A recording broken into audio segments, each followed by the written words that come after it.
In this demo, we're going to show you how to add events to your team calendar. Your first step is to make sure that you've logged in as a team administrator, and then you want to make sure you select the team for which you want to add an event for. The first thing I'm going to show you is the team calendar, so that you can see that for today, June 9th, 2010, there is no event on the calendar. So we're going to add one. I go down here to Calendar Admin. I go to Add Event. I will pick today, June 9th, 2010. I'm going to call this Important Meeting, and it's going to take place at 7:30 p.m. I'll just take the default 123 Main Street. You can change it to your church address or wherever the location of your event happens to be.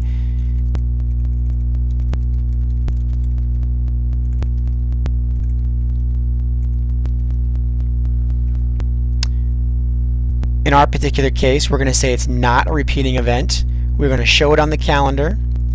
If your account happens to take advantage of, if you purchase from MissionLink, online registration for events, payment for events, you can select yes here. For most customers, this will be no, and therefore you can ignore the cost for the event. You can put your contact details in here, your website link, and then you can click on Add. You can see here that it says the event was inserted into the database. By going to List Events, you can actually see this event has been added to the database, Important Meeting on 6/9. And if you go back over to the team calendar, you'll see that this event is now added to our team calendar for everyone on the team to see. When I click on this event, a window will pop up and it will show us the details of the event that we added in there. And of course, this website link, if it were a real link, would be a place where they could click and go to more event details. So that's how you add a single event. Now I want to show you how you add a repeating event. If I go back to Calendar Admin and I go to Add Event, I'm going to pick June, let's say 5th, 2010. We're going to say this is a let's make it an early morning prayer meeting. Everyone loves those. And we are going to say we are going to repeat this event. There's a couple of different options I can pick here. We can say repeat this event on a specific first, second, third, every other, and then you can pick a day. You could also say repeat this event every day or month until a certain date. Why don't we say let's repeat this event every other, well, why don't we say every Wednesday, and this will be every Wednesday morning. It's very important to select this date here, the repeat until event. If you select either of these two options, you want to make sure you have a repeat until event. This is basically the date which this would stop. Let's just say August 10th, 2010. For example, if you were to select something in 2009 or 8, this event wouldn't even show up on the calendar because your start date would be after your end date.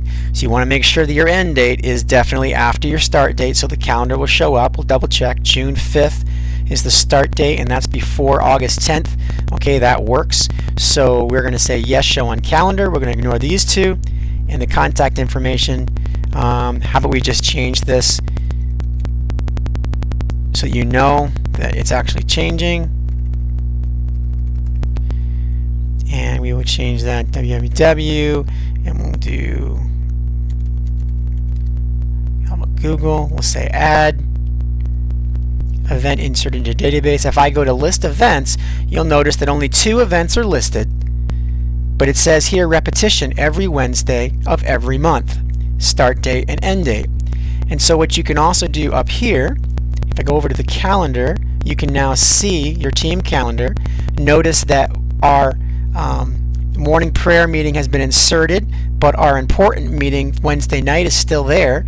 You notice I said started on the 5th, and so that's why the morning prayer shows up here, and then I said repeated every Wednesday thereafter.